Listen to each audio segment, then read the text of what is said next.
सन 1769 में निकोलस नाम के एक इंजीनियर ने भाप से चलने वाली गाड़ी का निर्माण किया। यह एक तोप गाड़ी थी जिसका इस्तेमाल जंग के दौरान किया जाना था। लेकिन यह न केवल बहुत ही ज्यादा शोर करती थी बल्कि इससे चिगारी भी निकलती थी। ऊपर से इसमें घोड़ा गाड़ी से अधिक खर्चा आता था और कुछ ही समय बाद इसका एक पहिया टूट गया। यानी कि मशीन से चलने वाली गाड़ी को बनाने की पहल हो चुकी थी, लेकिन वह उतनी ज्यादा सफल नहीं हुई। पर इसके बाद लोगों के अंदर यह विश्वास जाग गया था कि वह अगर बेहतर तरीके से काम करे तो मशीन से चलने वाली गाड़ी बनाने का उनका सपना पूरा हो सकता है। ऐसे में सन 1801 में रिचर्ड ट्रेविथिक नाम के एक इंजीनियर ने लोहे की एक बड़ी इंजन गाड़ी बनाने में सफलता हासिल कर ली। इस इंजन गाड़ी में एक चिमनी लगी हुई थी और आसपास कुछ लोगों को बैठने के लिए भी थोड़ी बहुत जगह बनाई गई थी।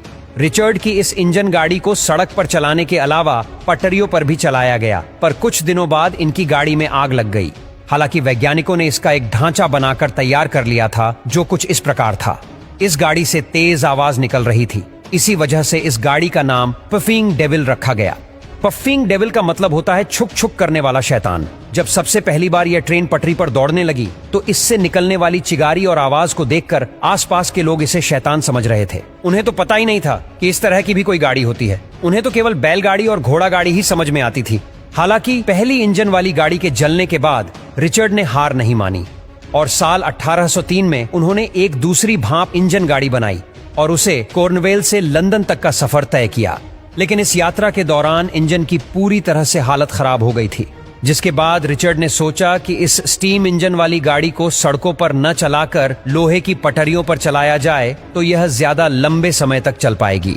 इसलिए उन्होंने कंपनी से बात करके कॉर्नवेल से लेकर लंदन तक पटरी बिछा दी और फिर 21 फरवरी 1804 को एक ट्रेन जिसमें 25 टन लोहा और 70 आदमी सवार थे, उसे रिचर्ड ने खुद 4 घंटे 5 मिनट तक चलाया था। यह दुनिया में पहली बार हुआ था जब स्टीम इंजन की मदद से इतना भारी सामान और लोगों को ले जाया गया था।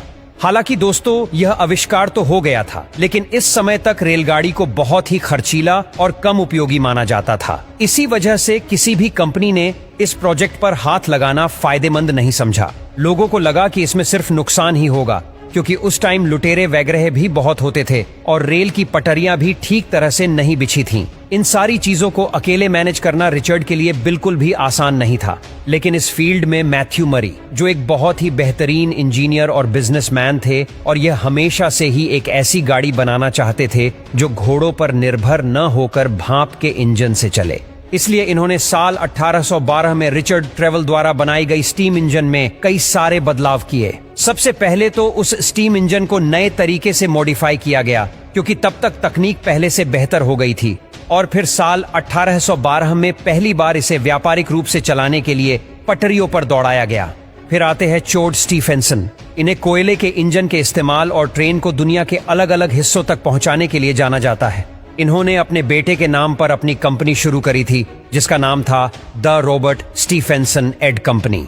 इन्होंने भाप के इंजन में कई सारे बदलाव करके उसे और ज्यादा मजबूत और शक्तिशाली बनाया था, ताकि वह इंजन भारी से भारी वजन को खींच सके। 27 सितंबर 1825 को 38 डिब्बे वाली रेलगाड़ी को खींचा गया, जिसमें तकरीबन 600 यात्री यात्रा कर रहे थे।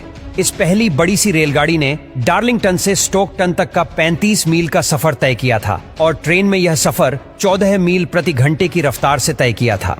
इस ट्रेन को आधिकारिक रूप से दुनिया की पहली पैसेंजर ट्रेन माना जाता है।